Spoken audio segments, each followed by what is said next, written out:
অনেকেই ফোন করছেন, মেসেজ করছেন, হোয়াটসঅ্যাপ মেসেজ করছেন, মানবদা রাজ্য বাজেটের খবর কোথায়? কি খবর বলবো বলুন তো।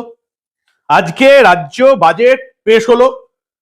চন্দ্রিমা ভট্টাচার্য অর্থমন্ত্রী বাজেট পেশ করলেন।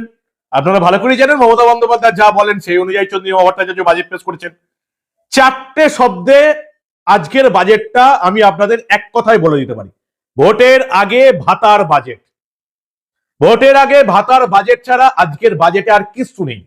এবং আজকেও যে বলা হলো লক্ষ্মীর ভান্ডার ফেব্রুয়ারি মাস থেকেই তারা পাবেন, 500 টাকা করে বেড়ে গেল সবার জন্য। এমনকি লোকও হাসিয়েছেন মমতা বন্দ্যোপাধ্যায়। বাজেটের আগেই আপনারা সুপ্রিম কোর্টের রায় জেনে গেছেন, কেন্দ্রীয় হারে ডিএ দিতে হবে রাজ্য সরকারি কর্মচারীদের, 40% ডিএ দিতে হবে।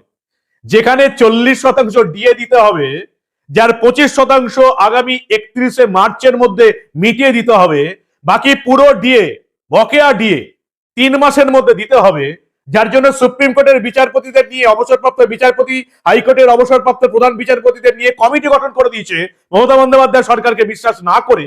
তারপরে মমতা বন্দ্যোপাধ্যায় আজকের বাজেটে রাজ্য সরকারি কর্মচারীদের জন্য 4% বাজেট ভাতা বাড়িয়েছেন, ডিএ বাড়িয়েছেন।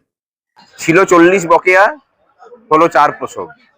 40-এর মধ্যে 4 দিলে পরে খুশি শব্দটা মনের মধ্যে আসে কিনা আমরা জানি না, কিন্তু এটুকু বলতে পারি যে এই রাজ্যের কর্মচারী পেনশনাররা কেউ খুশি নয়। তারা 40%-এরই দাবিদার এবং 40% পাওয়ার অধিকারী। এই অদ্ভুত বাজেট আজকে আমরা দেখলাম।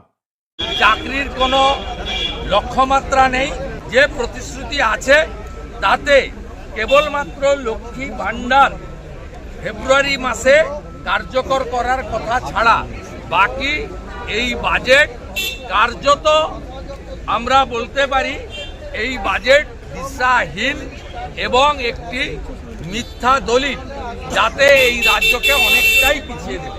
আমরা অনেক আগে থেকে বলেছি, যখন ডক্টর সুকান্ত মজুমদার রাজ্য সভাপতি ছিল, আপনাদের আমরা কথা দিচ্ছি এপ্রিল মাসে বিজেপি সরকার এলে মে মাসের ক্যাবিনেটে আমরা আপনাদেরকে 1 জুনের আগে 3000 টাকা করে আপনাদেরকে ঢুকাবো। এটা মিনিমাম আমরা বললাম 3000 টাকা করে আমরা দেব। এটা আমাদের সংকল্পপত্র কমিটি সামগ্রিক বিষয় থেকে বাড়াতে পারি, কমবে না। আমি দায়িত্ব নিয়ে আপনাদের বলছি।